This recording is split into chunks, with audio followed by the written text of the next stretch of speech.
but I'll tell you, I've been out here so long, you'll hear the accent a little bit, but not too much. Former teacher, kids used to make fun of me, and I had to really, clean it up.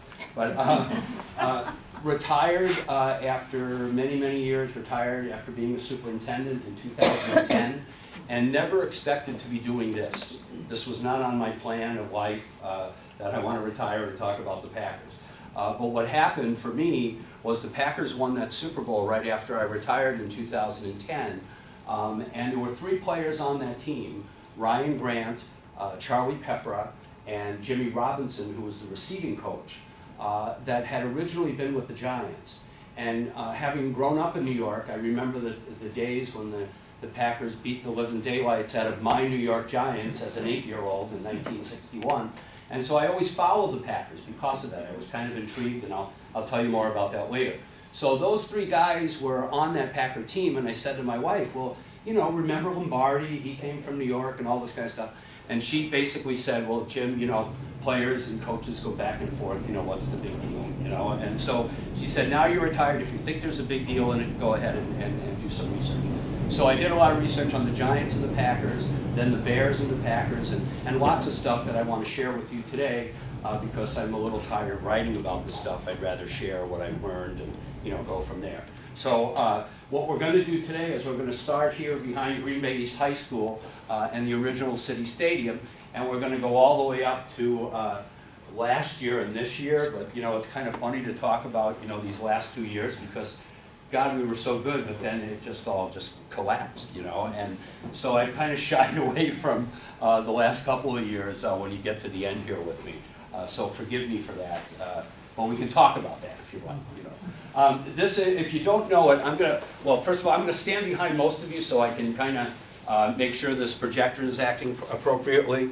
But if you're not familiar with Green Bay Oval, and what's interesting to me about this picture is, how many players like Curly Lambeau and Arnie Herber and some of the other great Packers from the beginning of their history can say they played their high school ball and their professional football on the same field. And it's still there, as I mentioned. It's sacred turf, just like Wrigley Field, Yankee Stadium, Notre Dame, all of those great places where football and sports history have been made, and it's really neat. A couple of years ago, I went up to kind of look at it as I began this, second kind of career, and I was just fascinated by it. And being an old history teacher originally, I got a little bit emotional as I kind of walked along the field. And this is, honest to God, I'm not making this up. I got to the 50-yard line, and for some reason, I got down on the field and I kissed the field. Okay, kind of like the Pope, coming to America. And so that shed back on the left, the guy sticks his head out of the shed while I'm laying on the ground, and I'm sure he thought, there's another old guy, blah, blah, blah. And we had a nice conversation, but it is really a very special place. I mean, the greatest names in football played there, long before I became aware of what football was all about. And the Packers played there all the way up until 1957. The reason we love the Packers, besides the fact that they're ours and belong to the community, is they win. I joke around a little bit when I'm closer to Milwaukee that I'm not here to talk about the Milwaukee Brewers. And I love the Brewers, but they don't have that winning tradition that we can latch onto and kind of live for a little bit. And the Packer history of winning is amazing. For the few games they play every year, the Packers are almost 200 games over 500 in their entire history. That doesn't include this year. But making 18 now postseason appearances in the last 23 years, people say the great time was when Lombardi was here, when Hudson, when Lambeau, and all that kind of stuff. This is kind of a golden age of Packer football. We don't win it every year, but holy mackerel, how much better can you do? 13 championships. We won't talk about the one we might have missed last year. This slide is a little out of date in the sense that both Packer-Bear games have been played this year. But the Packers have done so well in the last 30 years, 20, 30 years, they've caught up to the Bears. The Packers haven't led the rivalry since 1932, and now we're still 2 games behind them because the Bears won the second game this year. But that's pretty incredible considering how far behind we were at one point, and thanks to Rodgers and Favre and the rest of them, we've caught them. And we'll talk more about our favorite team, the Bears, in a little while. The legacy is well known. You know, and some of this stuff, like this is just the cover that I ripped off of Sports Illustrated when I was like 13 years old. I didn't realize I should have kept the cover with the magazine. And, you know, there's just some great history of the Packers in winning. And '96, you know, who would have thought they would have ever won the Super Bowl again? You know, that was just an amazing year. And then with Rodgers a couple of years back, with all the guys that were hurt, pretty amazing run that they went on to win the title. We love them too because of the players. These guys, these names are all the Packer players that are in the Green Bay Hall of Fame. They were involved to varying degrees in their community, and the players are still involved with the community today, though on a much different level than the old days. But the reason we're here and still thriving is because of this guy, Curly Lambeau. He is the visionary, the dreamer, the one-track mind kind of guy that got that franchise going. That's where his family lived when he was born in Green Bay. It's on the register, I believe, the National Register of Historic Places. And there's the address, Irwin Avenue, and there's City Stadium right in the bottom right. So, you know, he lived so close to where his famous life began. I mean, City Stadium is where he became probably the most famous man in Wisconsin for 30, 40 years. Everybody knew Curly Lambeau because of the Green Bay Packers. But not everybody knows that the Packers have a legacy that goes directly to Notre Dame. I'm a Marquette graduate, so I have some difficulty talking about Notre Dame sometimes, but now that I've grown up a little bit, I like them too, you know. But, you know, that rivalry with Notre Dame among Catholic schools is pretty intense. But Lambeau goes to Notre Dame, plays in the backfield with George Gipp, and plays for Knute Rockne, probably the most innovative coach in the early part of football's history. Rockne believes, and this is what Lambeau learns, is that the future of football is passing the football. You know, everybody thinks the Packers, you know, 3 yards in a cloud of dust, you know, run the ball, you can't win without running the ball. But when you think about it, the Packers' legacy to pro football is throwing the football. From Arnie Herbert to Bart Starr to Aaron Rodgers, Brett Favre, you know, Cecil Isbell. I mean, these guys were throwing the ball all the time when most other teams weren't. The Giants were very much in that way too. But a lot of teams thought that was the chicken's way out of playing football. You know, you had to run it down the other guy's throat to be a real football player. So he goes to Notre Dame, he learns about throwing the football, and he gets sick at Christmas time when he comes home after his freshman year, and he doesn't go back. And he runs into George Calhoun, who is the sports editor of the Green Bay Press-Gazette, and he remembers Lambeau from his days as a high school star, and they decide, you know, for what it's worth, to try this team after guys graduate from college. Because in the 20s and in the earlier part of the century, you know, college football, boxing, and baseball were king, and pro football was kind of like a little bit of a circus, kind of like the beginnings of baseball. There was a lot of rule changes, a lot of betting, a lot of kind of carnival behavior, and Lambeau and George Halas, our friend from the Bears, did a lot to change that. So he decides with Calhoun to go to his employer eventually to get some money to start this team. This is the first Packer team in 1919. This is the town team. This is the first formal Green Bay Packer team. Lambeau's right in the middle behind the 4 guys on the ground. And Calhoun, the other guy primarily responsible for getting this whole thing going, is over on the right with the beret on. Classic newspaper reporter from the 20s. The only thing he's missing is the cigar out of the side of his mouth. And he was a tremendous publicity help for the Packers and for the Pro Football Hall of Fame years later. The second year, 1920, they're also in the town league in the upper Midwest, teams from Racine, from Ypsilanti, Michigan, all kinds of places. And Lambeau's in the middle there again with the ball. But after 2 years, he feels they need more of a challenge. They're doing very well in this league. And they, in 1921, they become the Acme Packers. Lambeau goes to his employer. He gives him about $500, and he says, as long as you put my name on the uniform, I'll help you. And sure enough, that's what happened. But what's interesting about this team is they play 1 year in the league, and then they're kicked out. and they're kicked out because George Halas sees that the Packers are using college players. Now, we know they do that today a lot, but they were even doing it back then. A lot of not so good relations with colleges, as the pros would kind of take some of the guys away when they needed them. And Halas told on the Packers, and the Packers get kicked out of the league. So they're in the league 1 year, and then they get kicked out. But then Lambeau begs, borrows, and steals. Begs for forgiveness.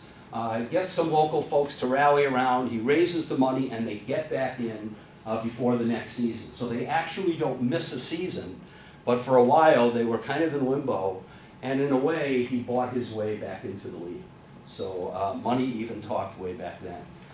They're very good, but not a champion until 1929, when Lambeau finally in 1928 decides to trade for some great players to put them over the top, because they're good but not great. Johnny Blood is the Paul Hornung of his day. Gave Lambeau as much trouble off the field as he did on the field. Great player, but really quite a personality, and did some great things for the Packers socially as well as on the football field. Cal Hubbard, this gentleman was the first guy I came across when I started looking back to see if there was really any long-term connection between the Giants and the Packers.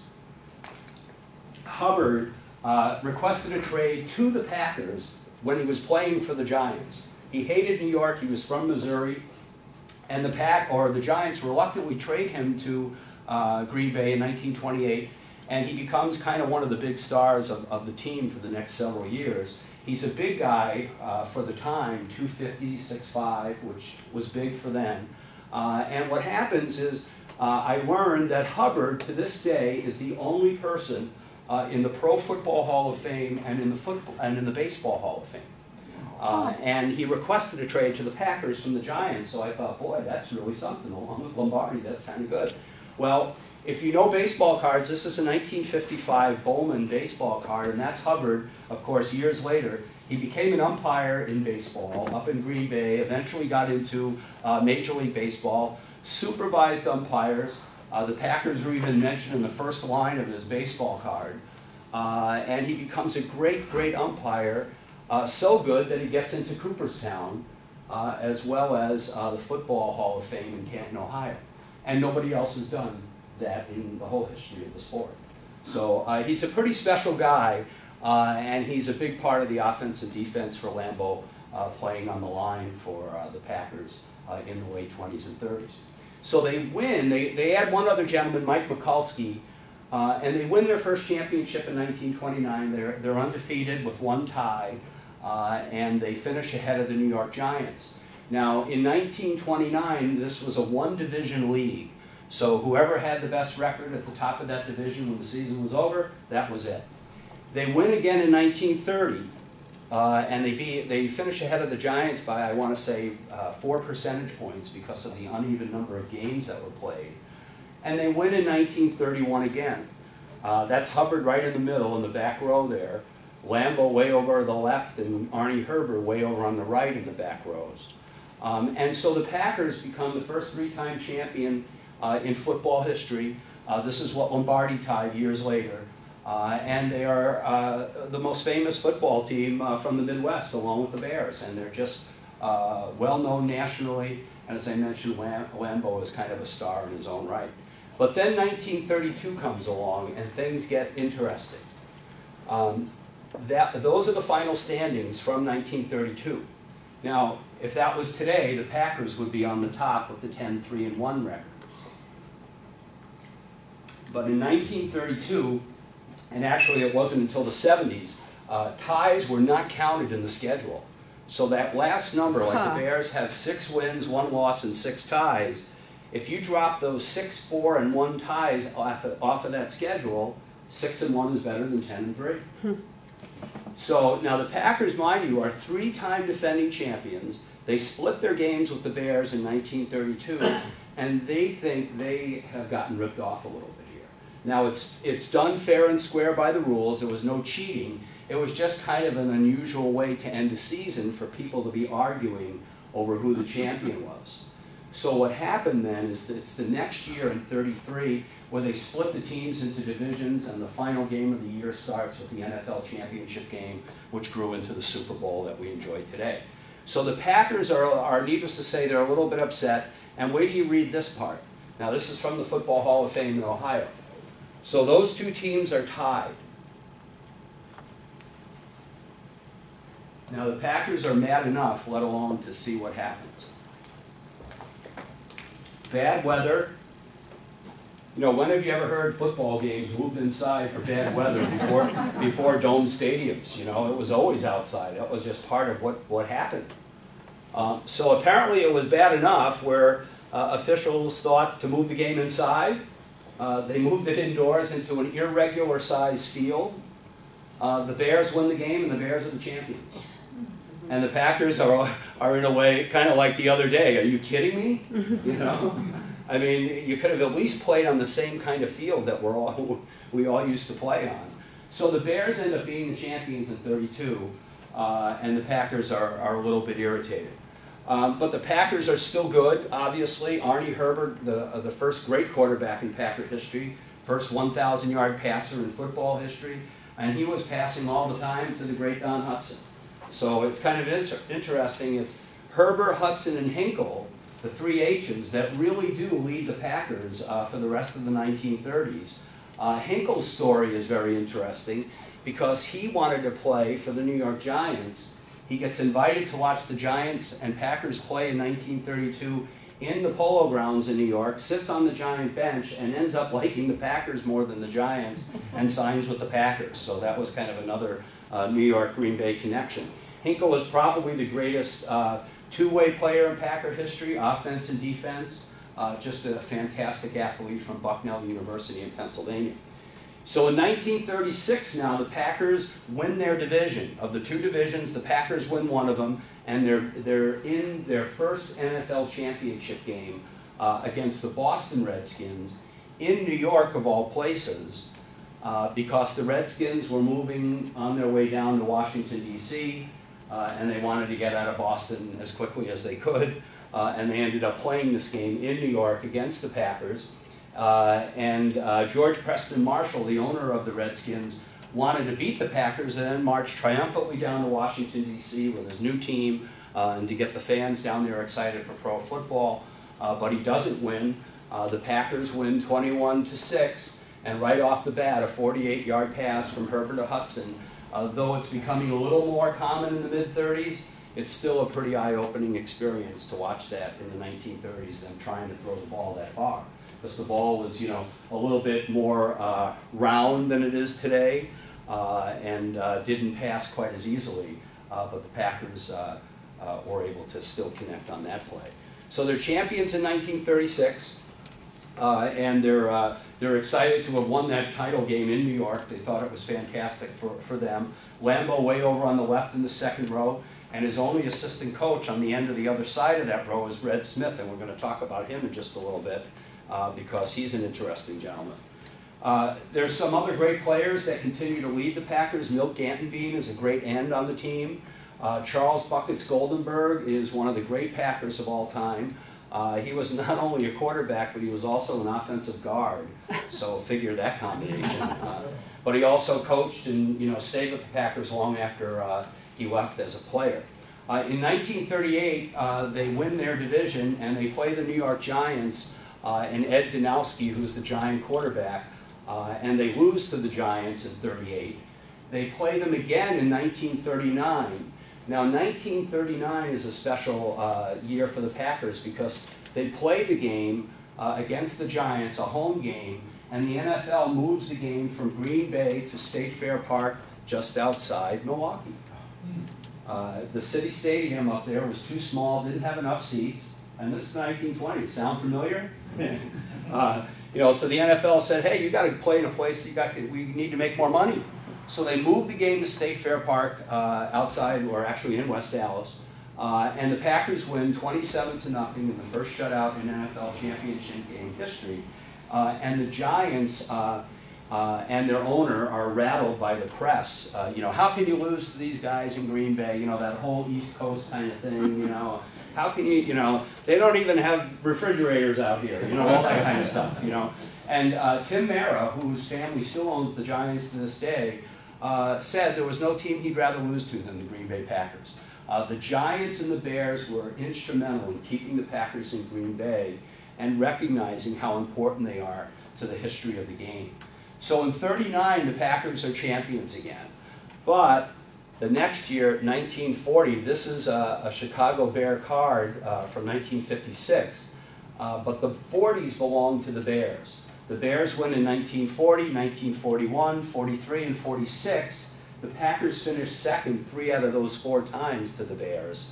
And they have quite a rivalry developing. This is Tony Canadeo, great Packer player in the 40s, early 50s. And he was a great player in the 40s, finishing second to the Bears quite a lot. And his number is one of the numbers that is retired in Green Bay. They also have a great star in the 40s known as Ted the Bull Fritsch, a Wisconsin boy. He's from Spooner, went to UW-Stevens Point, and he's a great player, a huge guy, and he plays a key role in a championship game that's going to come up here in just a minute. Their assistant coach, as I mentioned, was Red Smith, and he was with Lambeau for years. And an interesting story to share with you is most people don't know it because media wasn't real big back in the day, but Brett Favre wasn't the first quarterback to do what he did to the Packers. Arnie Herber, who was the first great Packer quarterback, retired in 1940. And during the Second World War, which had begun in Europe in '39 and for America in '41, over 600 NFL players served in the war, and a lot of the retired players that were still kind of in good shape were coaxed out of retirement to help fill up rosters, to help keep the fans coming to the game. The quality of play slipped a little, but it was still good. Well, Red Smith gets into a disagreement with Curly Lambeau, and just like Lombardi and just like Wolf, you don't argue with certain people, and Lambeau was one of those types too. And so Red Smith quits. He goes to the Giants, and he convinces Arnie Herber to come out of retirement and play for the Giants. Now, Herber didn't like Lambeau either. You know how they said Favre wanted to stick it to Thompson? Well, Herber and Smith wanted to stick it to Lambeau. And Herber knew a lot of stuff about Lambeau that most people didn't know, which is kind of a part of the story we don't have to go into. But they really wanted to get Lambeau back. So Herber leads the Giants to the 1944 NFL championship game against the Packers. It would be like having played Favre in the Super Bowl. And fortunately, the Packers win. They win 14-7, thanks to Ted Fritsch, the boy from Wisconsin who scores both of those touchdowns. And the Packers sweat out the victory and are not defeated by their former quarterback, which would have been terribly embarrassing like it was for Favre. I had to include this picture in here because this is Carl Molyneux, who was in an end for the Packers. And this is a play in 1946, and the reason I'm going around you here is I got to get my book to read what I want to tell you about this. This was a game against the Bears, and the Packers lost the game, and Molyneux never played again after this particular play. But I just want to read to you exactly what happened because I never quite remember all of the details. On this play, Molyneux dislocated 5 vertebrae. He had a concussion, a broken nose, facial cuts, and 3 broken teeth, and he never played again. After the Second World War, football was never rougher. I mean, these guys weren't afraid of anybody. They had faced down Adolf Hitler. They weren't afraid of guys across the defensive line, from them. And the game was just brutal. And it made for some interesting experiences for the players. Lambeau gets a little, at the end of the 40s, he begins to lose his touch maybe a little bit, and who works for an organization for 30 years and doesn't have issues, and he moved on, and the first guy to replace him is Gene Ronzani, who is the assistant coach of the Bears. So the first non-Lambeau coach of the Packers comes right from the Chicago Bears. This is the 1956 Packers, and I throw this in here because if you go 3 rows up from the bottom, and you go way over to the left, the older gentleman with the cap on there, and at this end of the same row, way over on the right, the gentleman there with the cap on, Those are the other two coaches between Lambeau and Lombardi besides Ronzani. And they were awful. We remember the 70s and 80s. Many of you may remember the 50s. But look, I put this little funny thing together because R was Ronzani, B for Blackburn, and M for Scooter McLean. Those are the three coaches, really bad Mondays. Look at how bad their records were. Wow. And 1958 is the year before Lombardi arrives, and they had only won one game. That's the worst season in Packer history. But they had some great players in the 50s. You know, you never know the good players on bad teams because they never get any attention. Tobin Rote, great Packer quarterback, won the NFL title with the Lions in 1957, right after we traded him. Great running quarterback, could also throw the ball, and he kind of looks like Superman in this little picture here.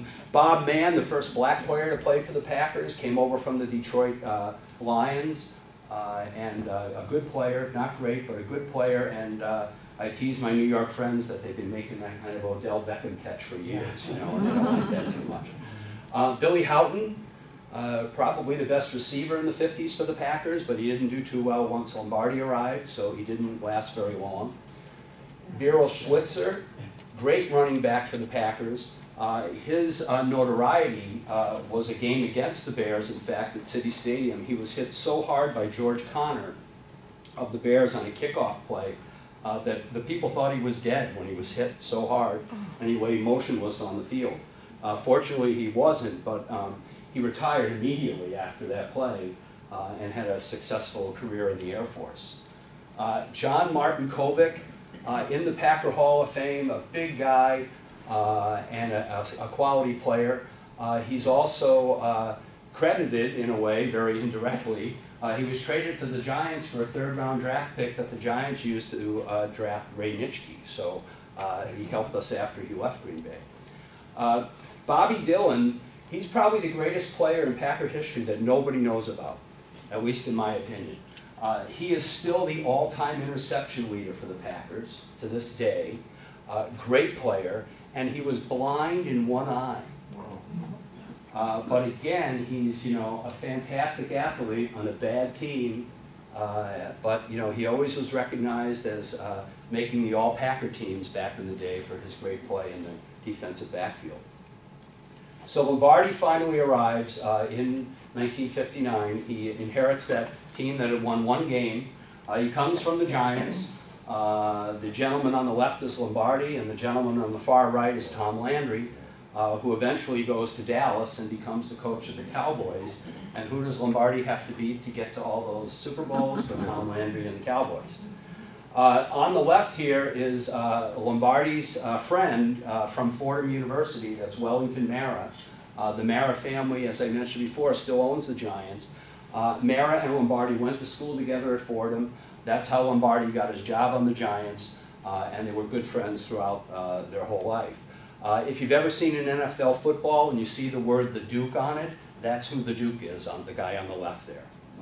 So Lombardi comes to Green Bay. He immediately connects with the gentleman on the right here, who's Jack Venisi, who has drafted almost all the great players that are already on the Packers when Lombardi arrives. But they only won one game the year before he got there.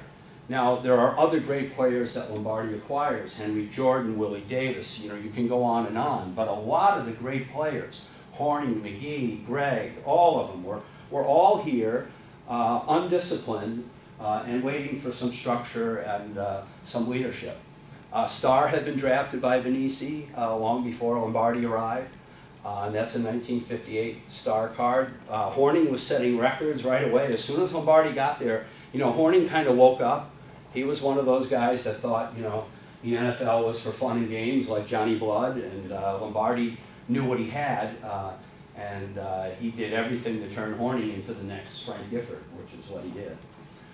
This is the 61 Packer trading card team, or trading card, and in 1961, after Lombardi's here 2 years, they play the New York Giants in the championship game, and they beat the Giants for the NFL title. So Lombardi's here 2 years and they win the championship. And he wins the championship by beating his old team. which kind of was bittersweet for him in some ways. Of course, they win the game because you may know that Lombardi had a good friend named John F. Kennedy who was in the White House at the time. Kennedy made some phone calls to make sure that Paul Hornung could play in this game. And who scores 19 points and an NFL record in the game but Paul Hornung. So I'm sure the Giants had some issues with Lombardi's connection to the White House. And Hornung runs behind the great line, Jim Ringo, Jerry Kramer, who we all know still isn't recognized as he should be, Fuzzy Thurston, Bob Skoronski, who was the actual captain of the Packers back then, and then Forrest Gregg. And so in 1961, they beat the Giants. This is the end of that game on the cover of this great book, titled Towns Team. It's a great experience for the Packers and the fans. This is a 62 trading card. It's really blurry. But in 62, they are very good again. Star's a little blurry there too in this card. And in 1962, they're champions again, and they've got some great players that help lead them both that year and in other years. This is an interesting card because Ron Kramer, he's not related to Jerry Kramer, but he's a great tight end. This is his Packer uniform.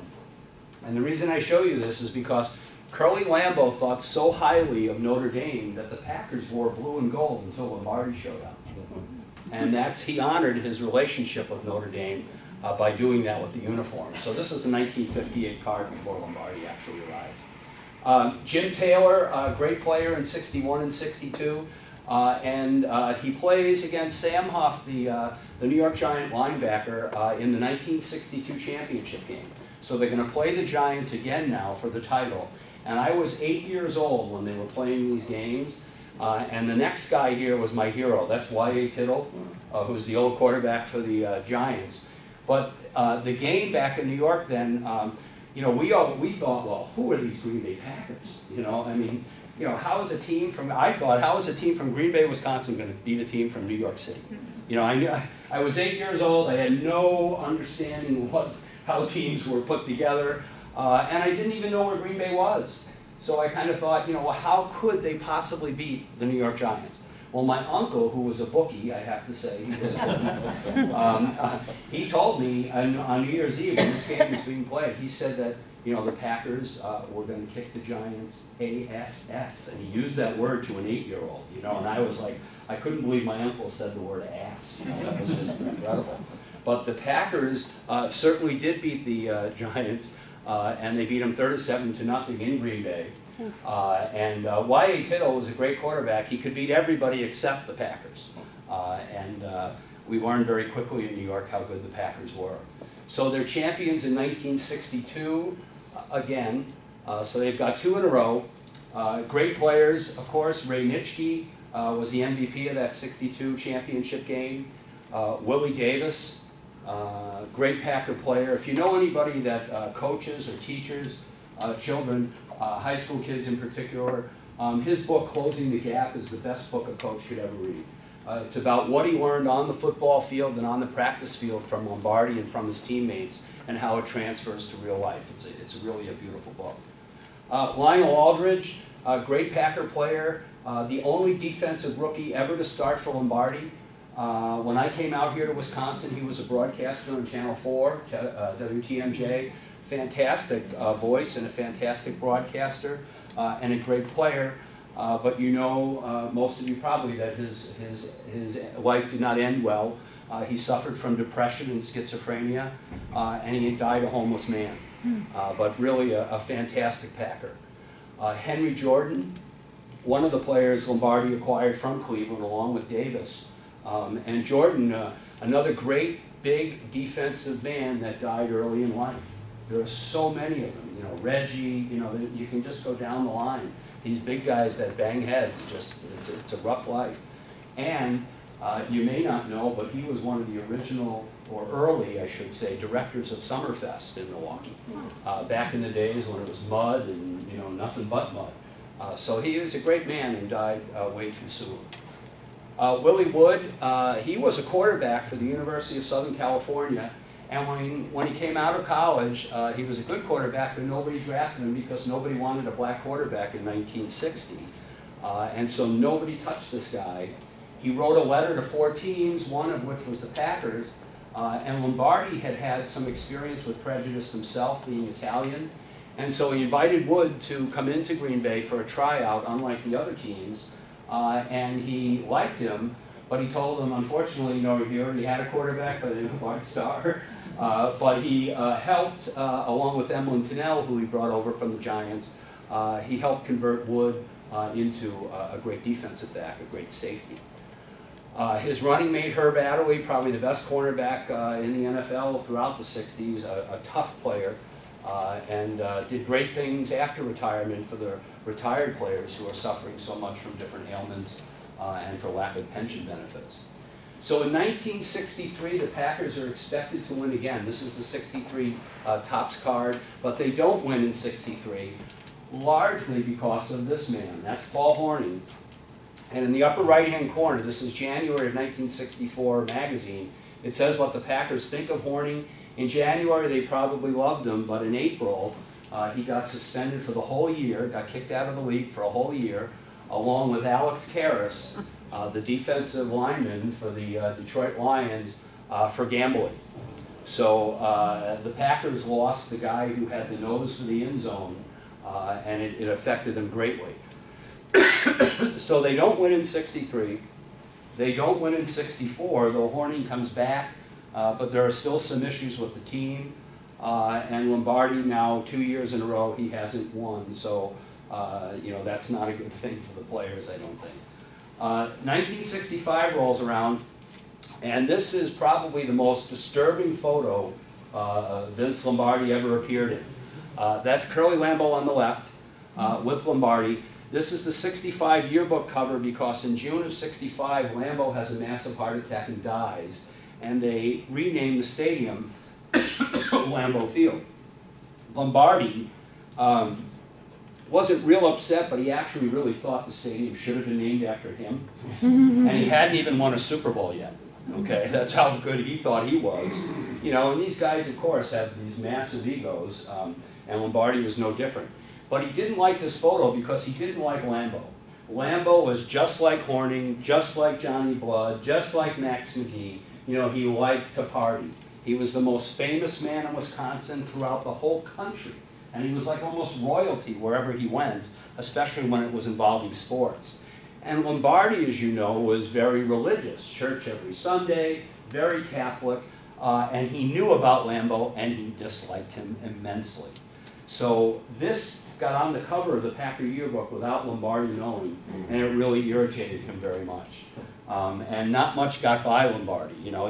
He decided who sharpened pencils, all that kind of stuff. And this really upset him that it went that far. But certainly a fitting tribute to Curly Lambeau. But in 1965, they're good again, very good. They've got some other great players that weren't with them in the early part of the 60s. Dave Robinson is the most recent Packer inductee to the Pro Football Hall of Fame. Great player. Leroy Caffey.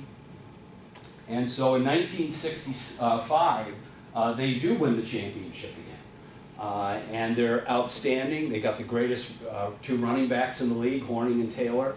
And this championship as often gets lost because it's the one right before the first Super Bowl. So this is the first of 3 straight titles for the Packers. And they beat the Browns in Green Bay in a game for the ages with the mud and the sleet and the snow and the fog. And it was really something. So Lombardi and the Packers are on top again.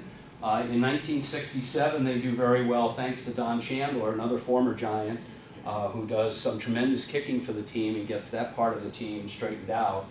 So in 1966, they're favored.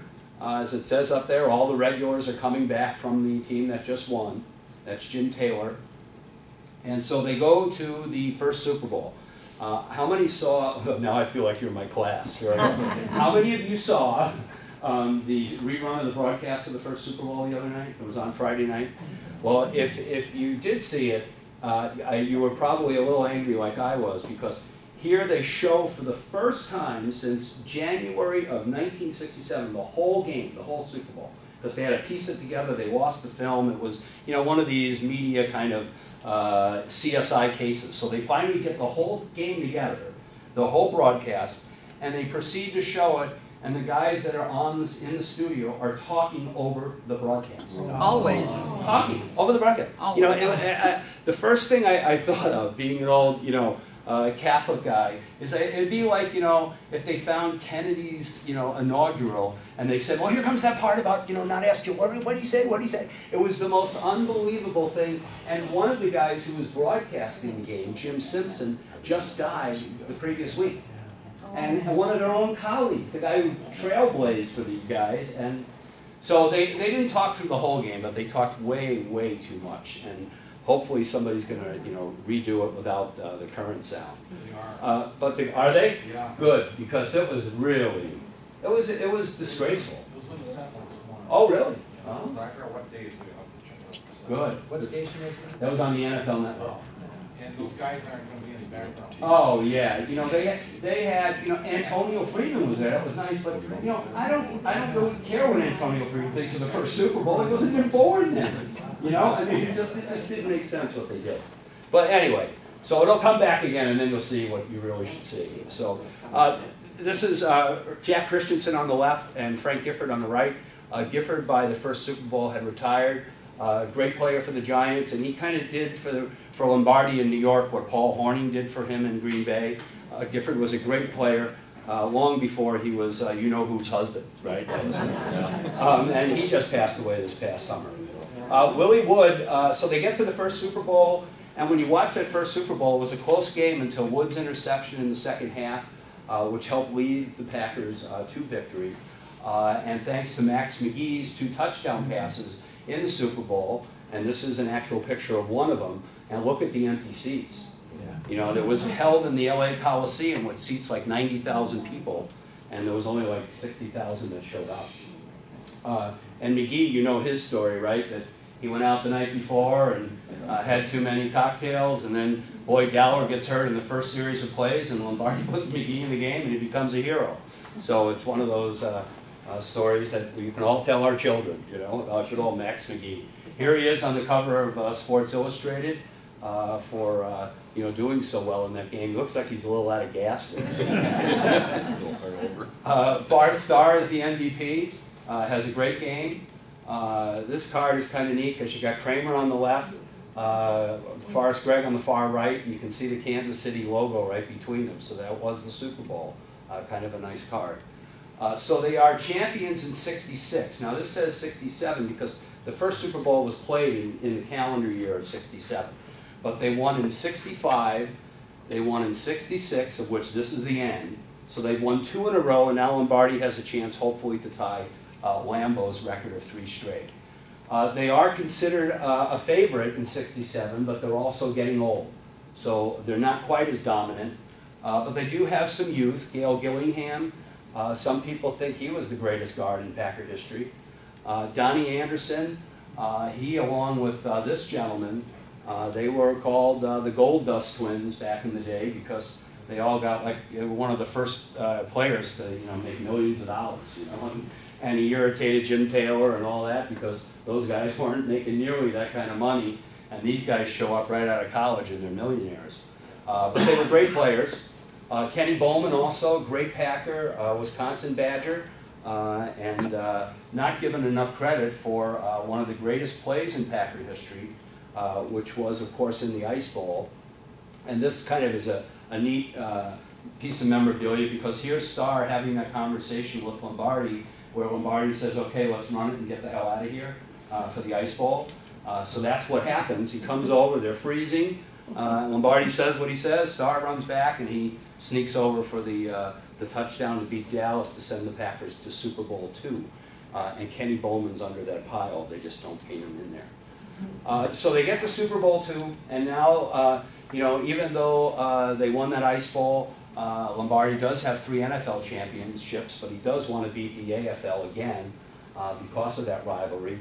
Chuck Mersine on the left there was one of the heroes in the Ice Bowl.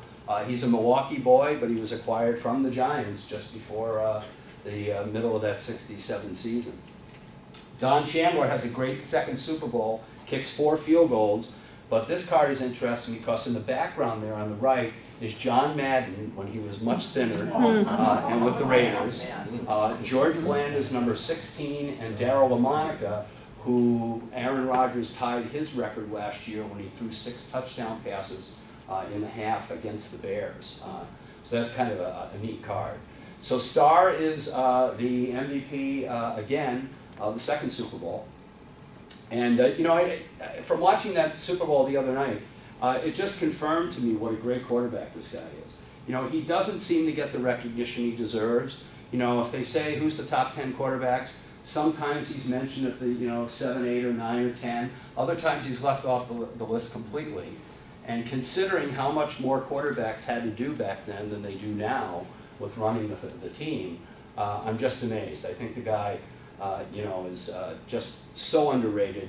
And when you just watch that game, the replay of that game the other night, he was the calmest quarterback you'd ever want to see. Today it seems they're always jumping around in the pocket like they're just going to go like Jack in the Boxes. And he just went back and threw passes and didn't throw many bad ones. So in the end of the '67 season happens in '68. So now they're champions in '65, '66, and '67. So Lombardi has his 3 straight titles and the first 2 Super Bowl championships. 1968 comes, and Lombardi steps aside. He goes upstairs to be the general manager for 1 year, but then moves on to the Redskins to become a part owner and coach again. So the '70s arrive. The Packers and the Bears are terrible. This is a page from one of my books, and if you look at the record, the Bears finished in last place 3 times, and the Packers in last place 4 times in the '70s. And in the other years, when they weren't in last place, they were in next to last place. So it was a battle between those teams to see who was the next to last worst. You know, it was not a good time. And here we go, a string of bad coaches. Bad days start getting infectious. Bengston, Devine, Starr, Gregg, and Infante. And look at the winning percentages over on the right. They go down, down, down. So these are the coaches between Lombardi and Holmgren. And so they didn't do too well, as you all knew. But there are some good players during those years. Freddie Carr, linebacker. How about this card? O.J. and Brockington. Eddie Lee Ivory, great running back, but had some critical injuries in Soldier Field against the Bears. Kenny Ellis. Bart's coaching jacket. They convinced him to come back, and he does. This is an infamous card because if you remember, Dan Devine traded half the Packer draft choices to, who was it, San Diego or Oakland or L.A., to get John Hadle, an aging quarterback. And so they robbed Bart Starr of a lot of draft choices while he was coaching because of this trade. This is an interesting picture because not only is Lofton on the card, but the guy on the bottom right there is Ezra Johnson.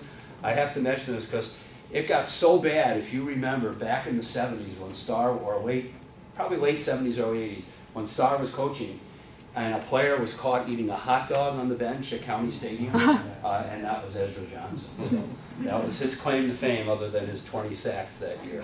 So here's a great media guide, and there's the actual shadow of Lombardi right there for all to see. And Starr certainly felt that pressure. But in the '80s, Chester Markole comes along, great soccer star from Poland, and does some wonderful things for the Packers, including in 1980 running back a kickoff, a blocked field goal in for a touchdown in overtime to beat the Bears, which was one of the highlights of the early '80s for the Packers. They had some great players, though. Again, bad teams with some great players. Lynn Dickey, real underrated quarterback in my opinion. He was hurt a lot. But in 1983, if you look at that line, in 1983, he passed for 4,458 yards, which was a Packer record that stood until Rodgers broke it in 2011. So he was a prolific passer, and maybe didn't have all the pieces around him, but certainly a real gamer of a quarterback. Old Larry McCarron, there he is. I'm not sure he'd be a broadcaster looking like that now. Tim Lewis, great cornerback who got hurt in a Bears game and never played football again. He just got released by the 49ers as a coach just the other day. Great player, but much too short of a career. Another great local product, John Anderson from Waukesha. I believe he lives in, I'm not sure where, but he's still around. And another good player on bad teams. Lyle Leahy was a great political cartoonist, sports cartoonist up at the Press Gazette, and I just love this title, Waiting for the Pack to Come Back. I mean, that's what it always was, you know. They'd have different phrases about the pack coming back every year, and of course we know they didn't do that.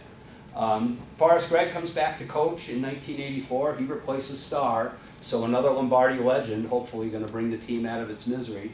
And I could not avoid putting this guy's card in here because Forrest Gregg and Mike Ditka had quite a rivalry. And I picked out the one that showed most of the acne that Ditka had at the time, so I couldn't resist. And so they're both coaches, Bears and the Packers. They really lost control of their teams when they played one another, it seemed to me. Mark Lee got ejected from the Bears game once because he pulled Walter Payton over a bench, but Payton was just as much involved if you ever see the replay. But of course, Payton was Payton, and he was not ejected. George Cumby, a real famous Packer for not so good reasons, and it was because of this guy, Refrigerator Perry, who on that Monday Night Football game ran over poor George Cumby for a touchdown, and also led the way for Walter Payton to rub it into Green Bay. Had a real hard time finding anything of this guy, and went to Alabama, which is too bad, but you know, he tarnished that Star Hudson legacy of Alabama. But if you don't know who he is, maybe that card will make it a little bit more familiar. In 1986, the Bears were defending Super Bowl champions. They played the Packers, and after one play, Charles Martin picked up Jim McMahon and slammed him to the turf. Nobody, you know, the play was long over. It was the most unsportsmanlike thing I had ever seen on a football field. But in hindsight, the Bears did not win a second Super Bowl. God bless you. Thank you. And it couldn't happen to a nicer guy. So we'll just leave that one alone there for a minute. Brian Noble, another good player on bad Packer teams in the 80s. Infante shows up in 1988. He just passed away recently. And brings a little spark of life back to the Packers, thanks to Don Mikowski. Don Mikowski had a great year in 1989, and the Packers almost made the playoffs. And then because he had such a great year, he decided to hold out the next year. And the Packers' role as far as a winning team really never continued because of what Mikowski did. And finally he came back and hurt his shoulder, and he was never good again.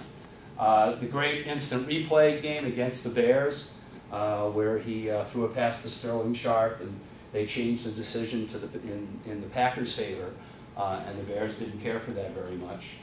Sterling Sharp, that's not the pass that Mikowski threw that day, but a great picture of Sharp. James Campen, now the current Packer offensive line coach, but a great center. Howie Long, the guy on TV on the right there, number 75. How about Mr. Manwich? There's always groans. It's always interesting to see how loud the groans are when this guy's picture comes up. He never took a stimulant or anything in his life. You know, he was just a clean guy. Anyway, unfortunately, they really don't, you know, build off that 1989 season. Harlan comes in. I mean, he's been in the organization his whole life after he left St. Louis. As a young man, and now he's at the top of the organization and helps rebuild the franchise by bringing in Ron Wolf. And Wolf, just like a Lombardi and Lambeau, he knew how to do it. He wanted things a certain way, and he got them that way. By getting Mike Holmgren from San Francisco, who he had a lot of faith and trust in as an assistant coach. They went and find Mr. Favre. Actually, Wolf had his eye on him the previous year when he was with Atlanta. And Favre and Wolf and Holmgren and of course Reggie helped lead the Packers back to prominence that I'm not sure anybody ever thought would ever happen again. It seemed like the Packers were destined to be mediocre forever but they changed things drastically. Time magazine back in the day, and pretty good picture of those guys, and it's the beginning of a good time in Green Bay. Great players like Gilbert Brown, the gravedigger, and I found out recently, and I don't know if this is well known, but people say he cries every time he talks about his love for the Packers. Can you just see this big guy crying? You know, I mean, he was so happy, truly, to be picked up by the Packers that he's indebted to them forever, and he's very emotional about it. Leroy Butler, his sidekick on the radio, great defensive back for the Packers. This is Terrell Buckley, because he was the guy we all loved to hate back in the early 90s. He was the, let's just say, not so good draft choice by the Packers. Edgar Bennett.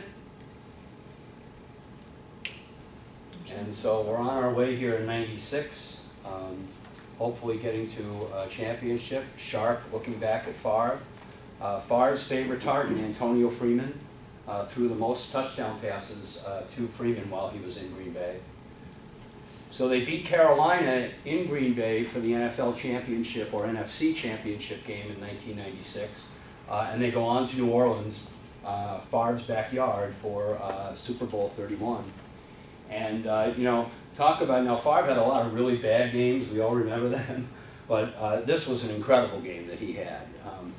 He not only in his own backyard, he throws for 2 touchdown passes, has a great game in terms of leadership. He also runs a touchdown in himself, so he's responsible for 3 of those touchdowns.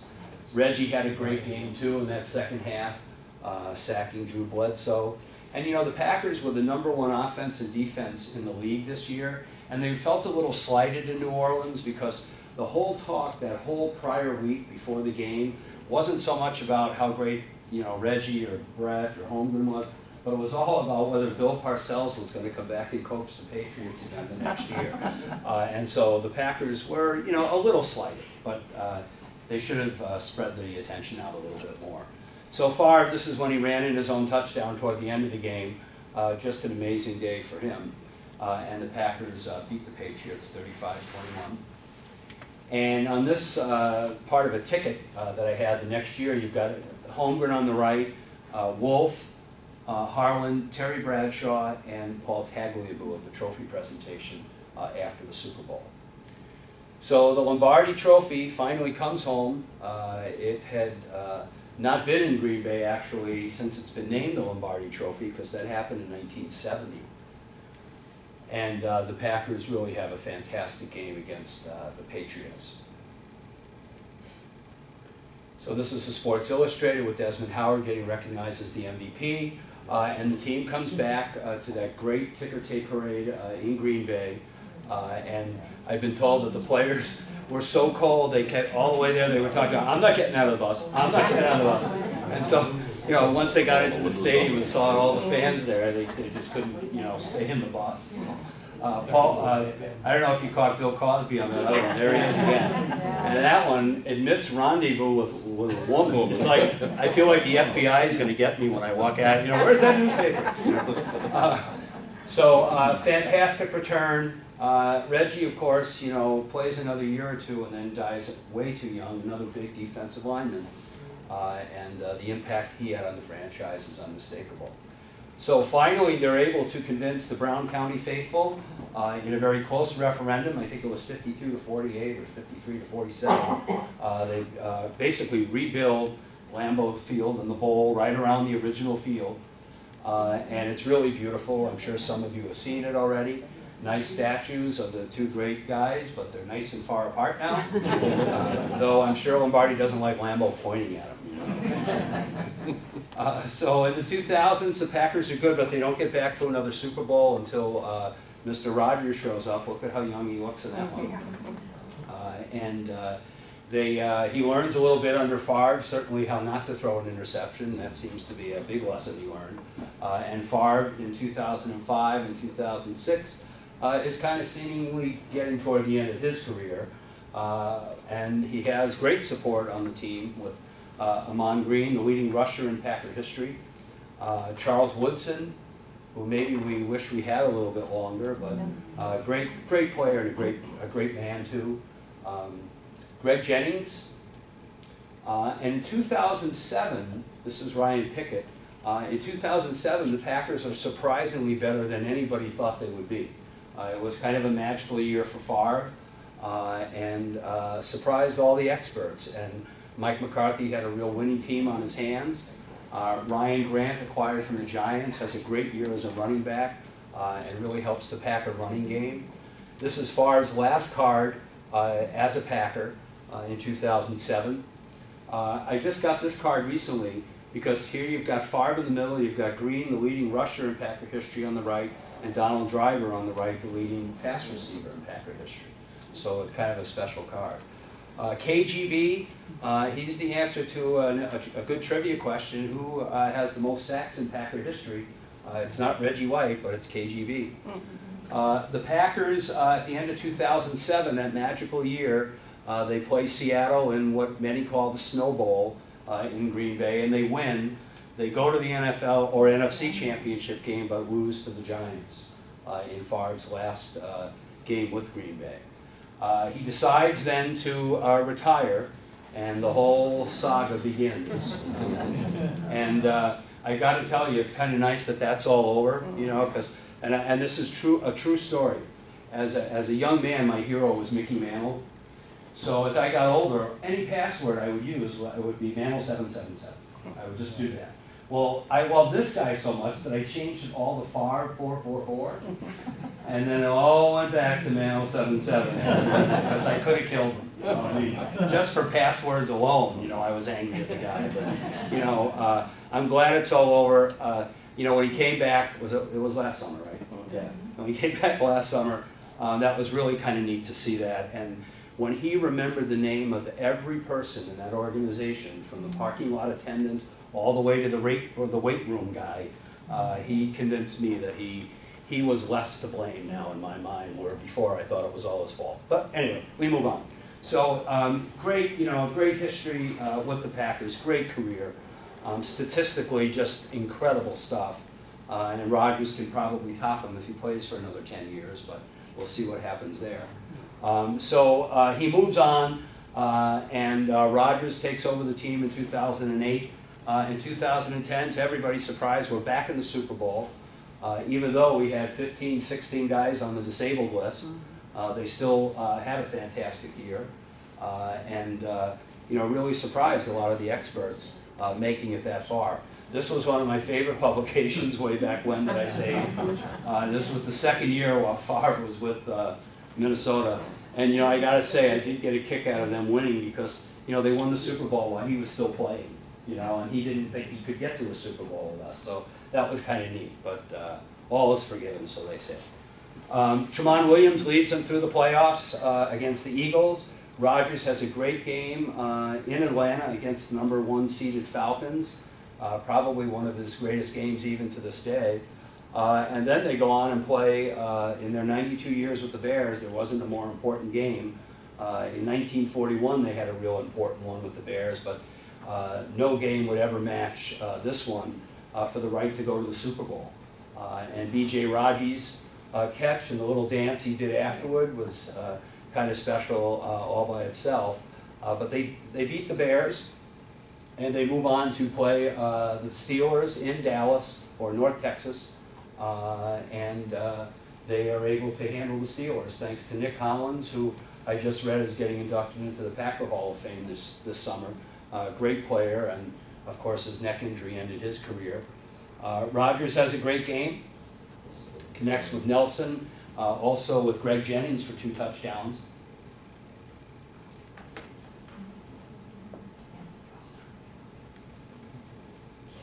And the championship belt.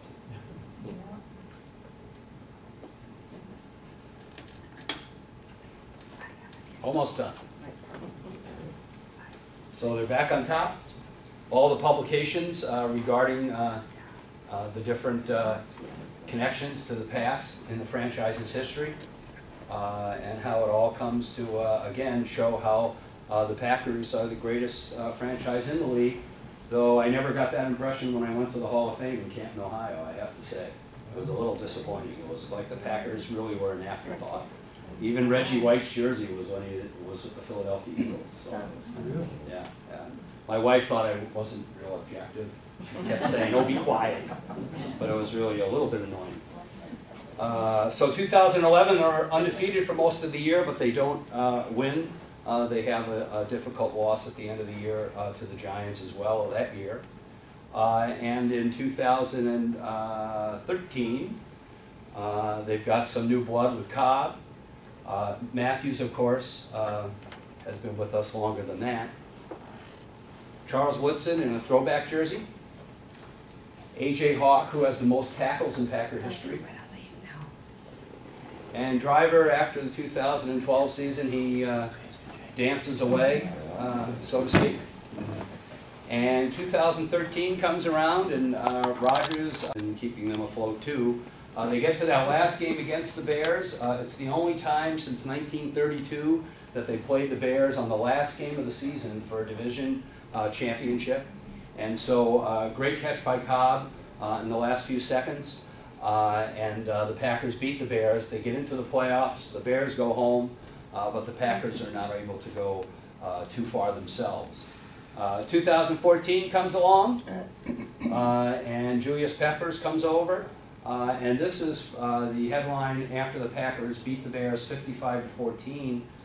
This was the most points the Packers had ever scored at Lambeau Field. They did it 2 other times, so 55 is the big number. So they do that to the Bears, and then when I went into the store the next day, I saw a Chicago paper, and I couldn't avoid not grabbing it because of this headline. So 2013, 14 rather, comes to an end. We all know how last year ended after beating Detroit and Dallas to get to the NFC Championship game. And then this year, we have another good year. And I think we're all getting excited about, hopefully next year we'll actually win it again, hopefully, after 2 very painful years. This one in particular, starting out with the loss of Jordy Nelson earlier in the year. And James Jones comes back, and basically, the last card to show you on why we love the Packers is this one here. Whoops, not that one. There we go. I just got this recently. This is a 2006 card, which, you know, surprisingly, they have Rodgers on there. You know, in 2006, he had not done very much, but it was kind of a card I saw and grabbed it as soon as I was able to do so. So that's why we love the Packers. I hope you enjoyed it. Do you have questions or things you want to share? I know some of you may have stories or connections to the team, or anything that I could go into more detail about, or things that maybe I left out and need to do to improve the program for the future. Let me see if I can. What was that book that you said open, that one that, Willie Davis's book, yeah, Closing the Gap, closing the is gap? the name of it. And it really is nice because it shows exactly what you learn on the field of play, on practice, in the locker room, and how it transferred over to his life and to other people's lives who decided to accept the lesson that they were learning. Yes, sir. I just want to comment, the suspension that Horton got was for a $50 bet, and he bet on his own team. Was that what it was, $50? $50? Yeah. With Yeah, Pete Rose, right, yeah. Isn't that something? And the whole year, no less, you know? Boy. Yeah. Do you know why they never retired Curly Lambeau's number? I don't. And I'm not even sure what his number was when he I think played. it was 1. It was number 1? That's what I thought. Huh. But I Yeah. didn't think they would. You would think that would have been the first one, you know, Yeah, given all that he did. Yeah.